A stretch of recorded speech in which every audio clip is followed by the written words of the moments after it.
Public media is under siege, and John Oliver is fighting back with a jockstrap and a cabbage. Imagine a world where trusted, non-commercial news and educational programs vanish from our screens, leaving only sensationalized content. That's the dire situation facing PBS and NPR right now, as funding cuts threaten their very existence. But here's where it gets controversial. Is public broadcasting truly un-American as some politicians claim, or is it a vital pillar of democracy that everyone, regardless of political leanings, should cherish? Stick around, because comedian John Oliver is diving deep into this crisis with his trademark wit, and a hilariously unconventional fundraiser that might just save the day. Last night on his HBO show Last Week Tonight, John Oliver dedicated a full 35 minutes to unpacking the ongoing funding woes plaguing public media outlets nationwide. As he explains in his engaging segment, these assaults on public broadcasting aren't a recent phenomenon, they've been simmering for decades. For instance, way back in 1970, just 2 years after the Corporation for Public Broadcasting was established, President Richard Nixon attempted to slash its budget to funnel more funds into the Vietnam War, a classic example of how political priorities can undermine neutral information sources. Oliver also flashes back to the 1990s, when Newt Gingrich railed against it, and even touches on a 2025 outburst from Marjorie Taylor Greene, who labeled PBS as un-American, anti-family, pro-crime fake news. These criticisms highlight a broader debate. Are these attacks rooted in genuine concerns about bias, or are they politically motivated moves to silence viewpoints that challenge the status quo? And this is the part most people miss, the implications for everyday viewers, especially those without access to cable news, could be catastrophic, eroding the foundation of informed citizenship.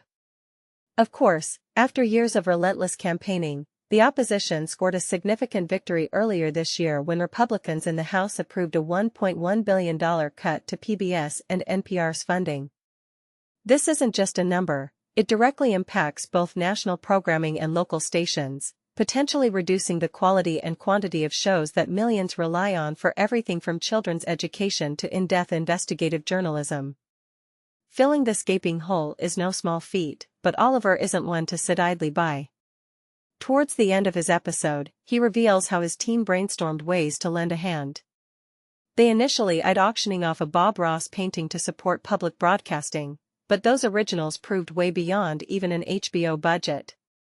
But then we remembered, Oliver quips with that signature grin, we'd actually accumulated a bunch of weird artifacts on this show over the years that we could definitely auction off to raise some much-needed money.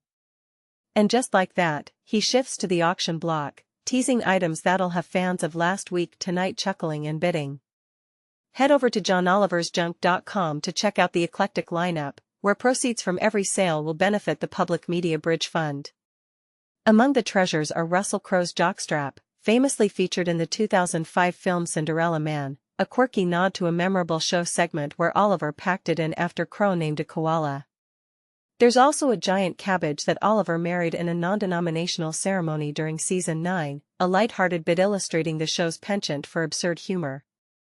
Don't forget the oversized bronzed set of Lyndon B. Johnson's balls, a satirical prop that adds to the eccentricity, and yes, an original Bob Ross painting graciously provided by the artist's estate, proving that even the most unexpected items can come together for a good cause.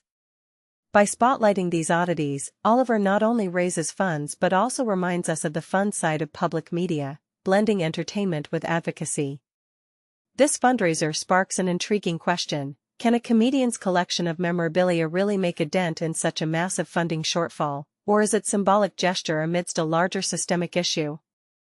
And here's where the controversy ramps up. Critics might argue that public media like PBS and NPR leans too far left, warranting cuts, while supporters see them as unbiased beacons in a sea of misinformation. What do you think? Does this cut reflect broader attacks on free speech, or is it a necessary correction? Share your thoughts in the comments below. Do you agree that public broadcasting deserves our support, or is it time to rethink how we fund it? Let's discuss.